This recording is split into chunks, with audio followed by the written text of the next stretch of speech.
Warkila hibite kero shubute bite biti kero shubute hibite biti dina hingilmin fannu dina urumu la farabite dina urumu la farabite Warkila hibite kero shubute bite biti kero shubute bite biti dina hingilmin fannu dina jechuun isinii gala jedhee yaada kabajjanii abii mastigoo jettanii tiriira baatanii zeeroo afaan qawwee qofaa jechuudha kana maachi oromoo teena baasu jechuudha naan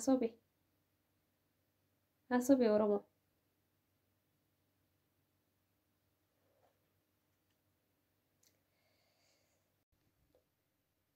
Yoya, assalamu alaikum warahmatullahi wabarakatuh. Kabajamtoota tajaajiltoota maatiidhaan koo akkam jirtan nagaa fayyaa keessanii nageenya na bira jiru isiniif haa baay'atu bakka jirtanitti. Akkuma isaa warroonni gara chaanaala kiyya haarawaa dhuftan welcome anaa dhufu.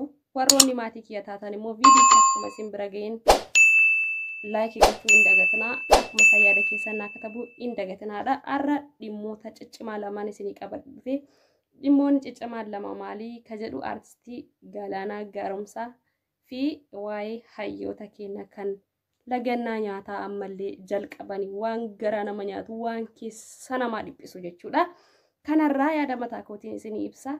Yoon hin dogoggore immoo isin naa katabu hin dagatinaa isiniin jecha kanumaan wal qabsiisee kabajamtoota jaalatamtoota warroota Amaariffa malee Oromoffan dhageenye Oromoon jaalalaa وانت جبون قابو سلام فكر لانانتي يبزا سلام ناتشو فاميليوچ اندي ناتشو ليندانا ناتشو انيم سلام ني سلام لانانتي يبزا سلام فكر لሀገራችን يبزا ለሀገራችን ይሁን የጭካኔ ግድያ ሀቢይ ያደረገ ያለው ከዛ ሀገራችን ያድናት ሀገራችን ነፃ ያስወጣት እንደው ከአላህ ከጃልመሮ ጎን ሆኖ ሀገራችን ነፃ ያስወጣልን ሀገራችን እንደ በፊቱ የፍቅርና የሰላም ትሆንልን ዘር ያለ ምን ያለ የተጣለ ይመነንን ያለ አንዋደደም እንደውም ቋንቋ ማጣል ራሱ መጣ ስለዚህ ሰላም ፍቅር ለሀገራችን ይሁን ሀገራችን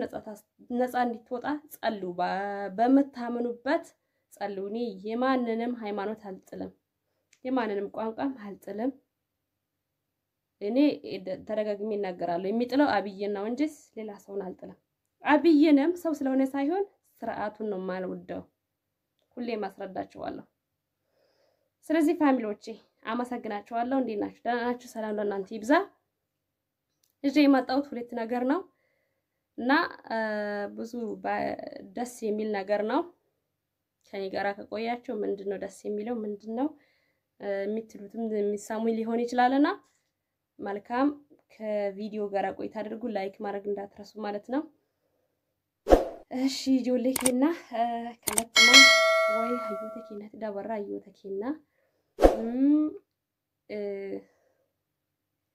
ወይ አማራች ሱላ ወይ ንሳኒ አከም ተከዱበተኒ ፊ አከም ተከጨልሰን ግራ ማጋባ ዱበተኒሌ naman baasu callisanillee naman baasu garuu kan baasu maalidha hojiitti bobbaanu waa'ee jedhurra akkasitti siniin jedha waa'ee Oromoo kana yoo yaadani baqa yaani akka maraachuu namatti dhagaamaa jechuudha dila kana salphanni Oromoon dila bara kana salphati Oromoo kanaaf ilmaan Oromoo isaanirra jirra waan humna dandeenyu tokkoon bira dhaabbannu qabsoo ofii keenyarraa kaaneeti kan qabsoofnu malee teennee ka qabsaa wajja keessa ilaaluu miti jechuudha seeni deemiti guruppii keessa gargaari waboo amma afaan qawwee malee dhageeffadhaa Oromoo asinitti afaan qawwee malee kanaachi intau jechuudha baqa kanaachi bilisummaan hin jiru jechuudha afaan qawwee malee hayyoonni keenyas noo bayanii jechuudha dhugaan jiru kana dhiyootana abiyya kazede ni I know abiyyin kaayoo isaa dheengaddumaayuu barreenuti jedhu baatus kaayyoon isaa suma sanaadha kaayyoon isaa hangoo isaa dheereffachuudha. Kana Oromoon hin beeka. Ajandaa wanti godhatan hin jiru. Kana hin beektan. Akka qaalichi kun barbaadu hin beektan jechuudha waa'ee kana. Osoo haga san ajandaa godhatan artistii Caalaa Daggafaa kan yuutuubiin isaa jalaa gubate miskiina jechuudha. Isa san ajandaa maan godhatin amaa sagaleen ta'inaafi. Baay'ee garaa nama nyaattan. Kanaafi haga dandeettaniin waraana adda bilisummaa Oromoo bira dhaabbadhaa. Biyya keessan naxaa baasaa. Isiniin jedha. Oromooti qaalii. Waboo wajji dhaabadhaa malee karaan bilisummaa daandii takkitti bichaadha. Daandii waboo bichaadha. Sanii achiin hin jiru jechuudha karaan takkaayyuu. Karaa bilisummaa argattaniin daandii waboo qofaa jechuudha. Waboo wajjoo dhaabattanii isaan gargaartanii isaan wajjin kaatanii kan danda'u bosonatti galee akkasitti yoon qabsaayin wanni akkanatti teennee jennu duuti manuma keenyatti galtee boochisti malee hayyoota keenyallee akkama dararanii nu boochisaa malee jijjiiramni takkaan jiru jechuudha Oromootiya. Kana jechuun isinii gala jedhee yaada. Kabajjanii Abiy Mastigoo jettanii hiriira baatanii seeruu. Afaan qawwee qofaa jechuudha. Kana maachi Oromoo teena baasu jechuudha. Naan sobe Oromoo.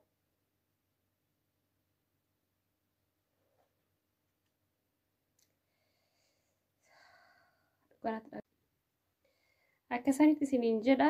Egaa namni tokko gisee Ramadaanaa san fakkeenyaaf Ramadaana yoo fudhannee namoota meeqatu soomee namoota meeqatu dorsoomin dabarsee jechuudha. Maaliifi ilmi namaa tokko osoo sooranne jiraachuu hin danda'u jechuudha. Wanti lubbuu qabu tokko osoo sooranne addunyaa kanarra jiraachuu hin danda'u jechuudha isinii galee. Kanaaf baay'ee ulfaataadha akkasii yaaddan kana osoo hin taanetti dhugaa Rabbii baay'ee ulfaataadha. Guyyaa 40 sanuu kan keessa isaanii jiru fayyadamaniiti malee amma an akka mataa kootitti isaan hin dandamata wanta kana rakkoo kana danda'anii too bira hin taran jedhee yaadu jechuudha. Miknaan isallee Jawaariin dhukkubaa jira. Deebi'ee mootiyyuu keessi isaanii yaani baay'ee rakkoo yoo duraa irra gahee waan jiruuf rakkoo isa lammataa kana lubbuu isaaniitiif baay'ee ka sodaachisuudha jechuudha isa dhugaa. Hayyoonni keenya kana kan godhaa jiran abdii nurraa murataniiti. Oromoon namu jireenya isaa ufuu malee akka Jawaar qabsoo Oromoo kanatti lubbuu isaa kennee du'us jiraadhus akka caaluu kanatti jechuudha. Jiraadhus Oromoo fan oola. Du'uf Oromoo fanin du'aa jedheetoo uf kenne kanatti namni uf kenne hin jiru. Namuu jireenya isaa ufataa kan qabsoo Oromoo jala deemu jechuudha. Isinii galee. Ani jechuun kana jechuun kiyya namni keessi isaatti itti amanee qabsoo kana itti amanee itti uf kenneetoo qabsaa jiru hin jiru jechuu kiyya. Kun immoo ifa argamaa jira.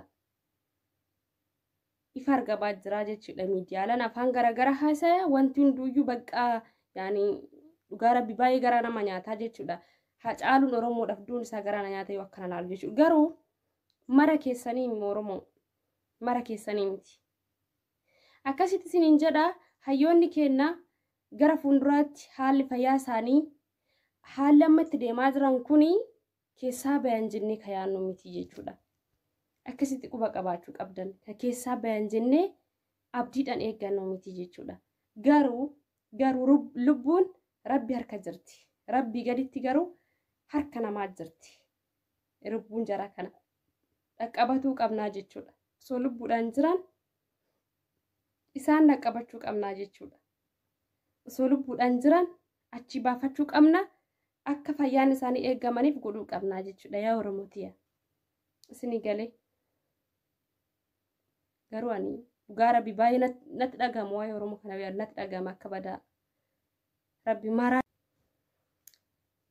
Akkasanitti ilmaan Oromoo addunyaa kanarra jirtan dhaqaatii mucaasan bira dhaabbadhaa gargaaraa laayikii godhaafi sheerii godhaafi Facebook irratti sheerii godhaafi hiriyoota keessanii sheerii godhaafi gurup irratti sheerii godhaafi dhugaa rabbii kunis qabsoo tokko bar kunillee aartii Oromoo guddisuun aadaa Oromoo guddisuun kunis qabsoo tokkodha isinii galee kunis qabsoo tokko so jabaadhaa jabaattanii jirtanii baay'ee nu gammachiistanii baay'ee nu boonsitanii mucaa kana irratti baay'ee nu boonsitanii ani aartiin Oromoo guddate jechuun afaan Oromoo guddate jechuun Oromoon akka waan bilisoomtetti baqa gama tokko yeroo cabsan gama tokkoon immoo ol kaatasii galee እና ቻሌንጅ ለጆለን ጎታኒ ፊሌ ገለቶማስ እንጀቻ አኩመሳኒ ሞትዩ ፕሊዝ ዋይን ሀዮተ ኬኛለ ኢሲን ሀያችሱ ሀዮኒ ኬኛ አኒ አከመታ ኮቲቲ ለገና ኛታ ከነ ከይሳን ጀልቀባን አኒ ልቡ ሳኔቲፍ ባይን ሶዳዳ ባይ ዱጋራቢ ባይን ሶዳዳ ረቢን ከዳዳ ربين كذا ربي قدي تجارو هم لك أبدا ملوسا فيدما صبا كفساينا ورموتي دوغا كفسايا دوغا جيتشون أكا جوار كنا جيتشون دوغا جيتشون أكا حمزة كنا جيتشون دوغا جيتشون أكا بقلا كنا جيتشون أكا عمري ساقوتو ماني دا أكتيفيتي هر أغارو ورّي غرادا osoo dhugaa bakka beektu dhugaa awwaalanii garaadhaaf jiraatan har'a jiraatan malee isaan yoomuyyuu gammachuu hin qabanii jechuudha yoomuyyuu gammachuu hin qabanii jechaadha garuu abbaan dhugaa kufee hin hafu dhima kaa Oromoon dunis ima bulisoomti mootummallee nima kufaa jechuudha garuu warri mootummaa kana wajji dhaabbatanii ilmaan Oromoo addunyaa kanarra dhuguugaa jiranii baay'ina qabnaaf dhuguu dhabne malee akka du'iinsati dacheen kun silaa ilmaan Oromoo baatteen deemtu jechuudha akka yaada abiyyiititti kan biyya keessatti miti kan biyya alaati irratti hojjetaa jira jechuudha kan biyya alaatuyyuu fixuuf hojjechaa jira jechuudha baay'isaa